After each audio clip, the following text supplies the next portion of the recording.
Hey guys, welcome to my channel. My name's Leith, aka Carnivorous Calisthenics, and I'm a calisthenics athlete from New Zealand. I pretty much built my physique from working out at home doing these workouts that I'm going to show you.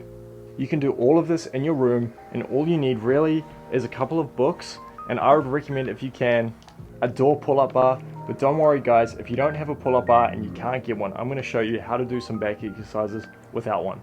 It's really important to establish what we have at home that we can help us work out with. Now, everyone's going to be different here, and some of you might have a table where you can do some rows under, or maybe you've got a really nice space which is open and you can do handstands, or a wall where you can do handstands on. If you don't have these things guys, it's okay. You can do all of these workouts, or majority of them, on the floor at home, so don't worry about that. But as I said before, having some books are going to be really helpful. So the first step we're going to start with is how to structure your workout. By doing 2 to 3 times a week, we're stimulating our muscles enough to grow, and we can then add weight and progressive overload after this if we need to. I'm going to show you all the techniques to actually progressively overload with your own body weight with no weight necessary. This is going to lead you to skills like the planche, handstand push-up, and other skills. So as a total beginner, we need to work out where our baseline is. So I'm going to start you with workouts and show you the progressions up to where you need to be. The first exercise is the push-up. I'm going to break the standard push-up into 4 levels, starting with the close knee push-up, the far knee push-up, the normal push-up, and the pseudo planche push-up. The aim is to get between 8 and 12 reps of these skills for at least 3 sets of your workout. And to progressively overload this skill, as soon as you feel like you can do at least 12 reps comfortably, then you're going to move on to the next progression. To make the standard push-up harder, we move our hands slowly further and further back until they become closer and closer to our waist. This is going to change the point of center of gravity. It's going to make it so much harder. So gauge what's right for you and train from there. Other variations of the push-up which I highly recommend are the diamond push-up, and we want to make sure when we do the diamond push-up that we keep our elbows locked into our sides. The archer push-up is where we push up from side to side with one arm straight, and the final progression being the one arm push-up. So all of those push-up skills can be done at home, and you can work on doing the one arm push-up once you feel comfortable doing at least 10 to 12 pseudo planche push-ups. Now the next thing I suggest working on at home and starting off is our core. And the best core exercise that you can do to start off in calisthenics is the L-sit. Now the L-sit is quite difficult for a lot of people because of tight hip flexors. So we're gonna make sure that we do some stretching as well so that we can compensate for this. Now I suggest making sure that you do this stretch every day where you're folding forward, grabbing onto your feet, and making sure you're getting a really good hamstring stretch. Try to do this and try and go as low as possible while keeping the hamstring straight, and you're wanting to do this for at least 30 to 60 seconds, 2 to 3 times every time you work out. And this is going to slowly increase your hamstring flexibility. It's going to make it easier for you to do the L-sit. Now what we're going to do is grab our books, and we're going to use our books as an elevation, which is going to allow the L-sit to be much more easily obtainable. Now, if you don't have books, you can use 2 chairs, which is also a great alternative if the books are actually still too low. What we're going to do is place the books side to side and try and push through our scapula into a tuck L-sit. Once you feel more confident in the tuck, you can extend one leg and play with it. Now, I would suggest when you start off to start with a couple of books on each side, and that's going to give you more elevation. And what I want you to do is focus on getting the tuck for at least 20 seconds before you start attempting the other skills. Now, another really foundational skill, which is awesome to learn in calisthenics, is the handstand. And the handstand can be taught definitely with a chair, or you can use a wall. Now, I would recommend using the wall if you have one, and you're gonna do back to wall or chest to wall until you feel comfortable. And if you don't have a wall, I suggest grabbing some form of elevation like a chair where you can put your feet onto the chair and raise one leg up at a time so you can feel that feeling of being upside down to an extent. Once you start feeling a little bit more confident when you're on a chair, you can then start to slowly kick up your legs and making sure that when you're bailing out of it, you take one hand away and come out like a cartwheel. So today I'm just going to show you on the wall because that's all I have in my room. And what we're going to do is start by kicking up against the wall. So my suggestion is to get at least 1 to 2 hands away from the wall, and when we kick up for the first time, we're going to make sure we have one leg straight and one leg slightly bent. And this is going to allow us to feel comfortable in kicking up onto the wall, to feel where the wall actually is. And one leg bent. And this foot here allows us to feel where the wall is, and then we can slowly just come straight and rest against the wall.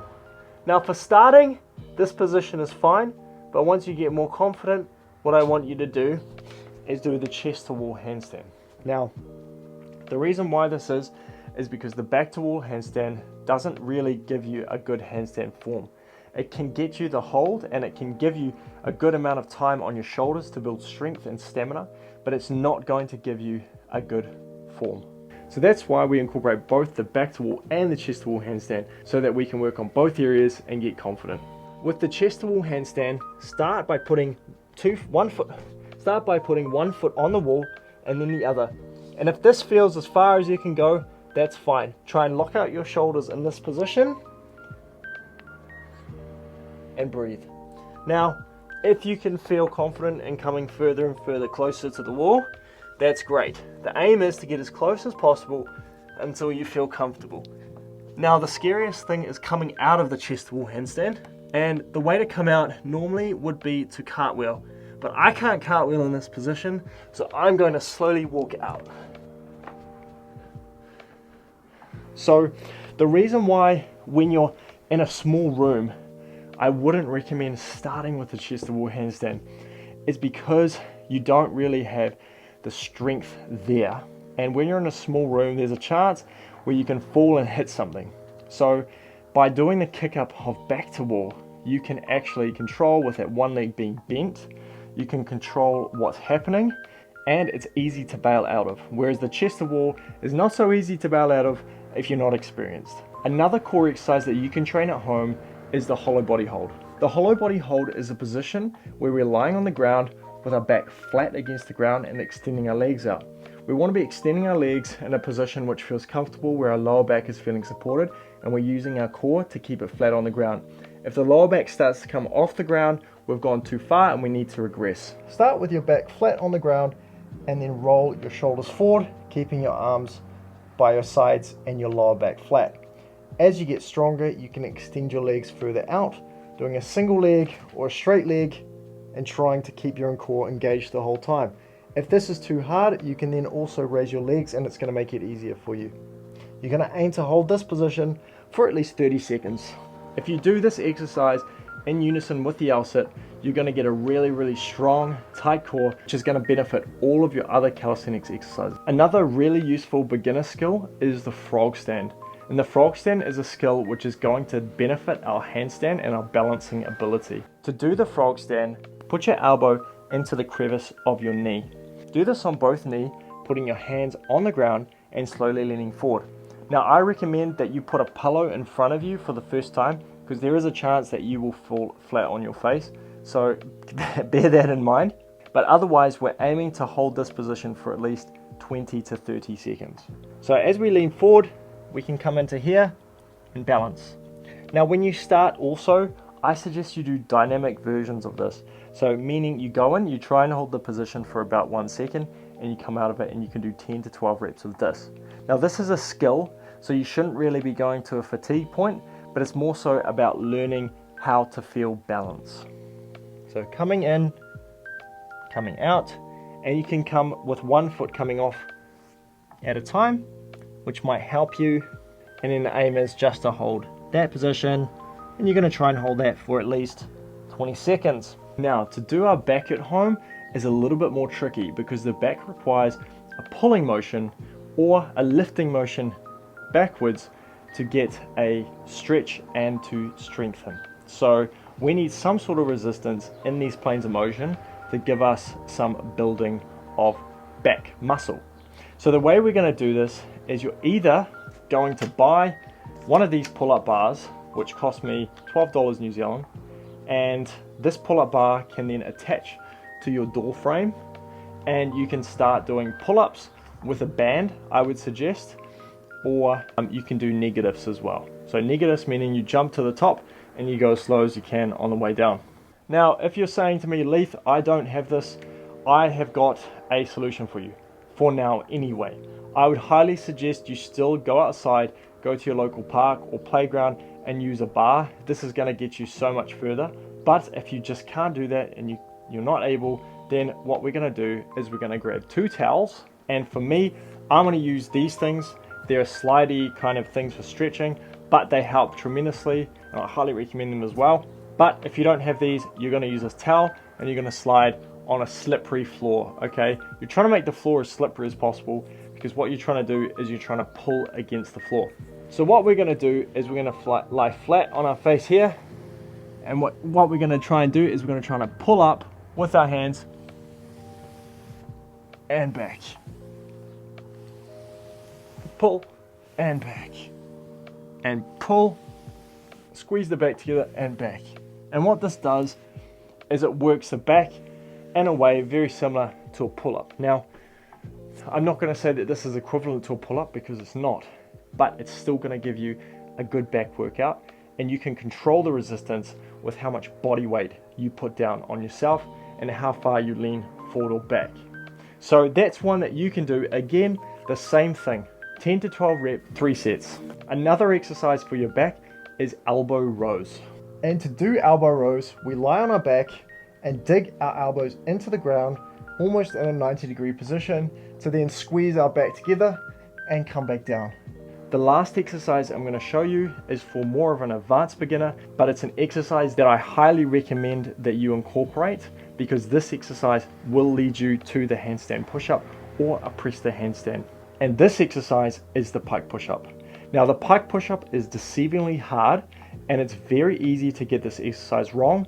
So listen to my cues carefully so that you get this correct.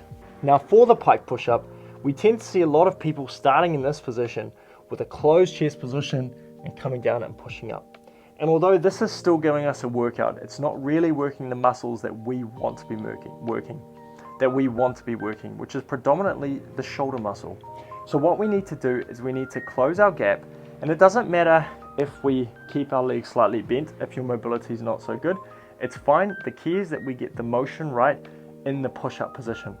So we're coming down in a crescent position like the moon as we come down, and we're making sure that our shoulders only close as much as they need to then push back up. So imagine a triangle and your hands are creating that triangle, and the triangle ends here, and this is where your head's going. All right, so if your head's going here and you're keeping your core tucked in, you're going to be doing it right. So the aim is to keep the lower back as flat as possible. All right, so we're coming into this position, we're coming down, and we're pushing back up. Now my hat is restricting my range of motion, but that's fine. Coming down and up.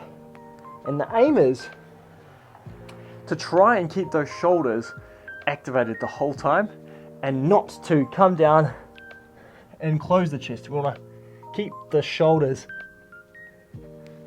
the main movers here, because what happens is when we allow the shoulders to be the main movers, we strengthen the shoulders so much that eventually the aim is to come down so the legs can float. And if the legs can float, we can eventually get to the press to handstand. So guys, I hope you enjoyed this video, and remember, you can do all these movements at home in your room. There's not really any excuses, guys. You can start today if you want, and I highly recommend you do all of these exercises for 2 to 3 sets, 2 to 3 times a week, and you'll be making calisthenics gains in no time. Stay primal.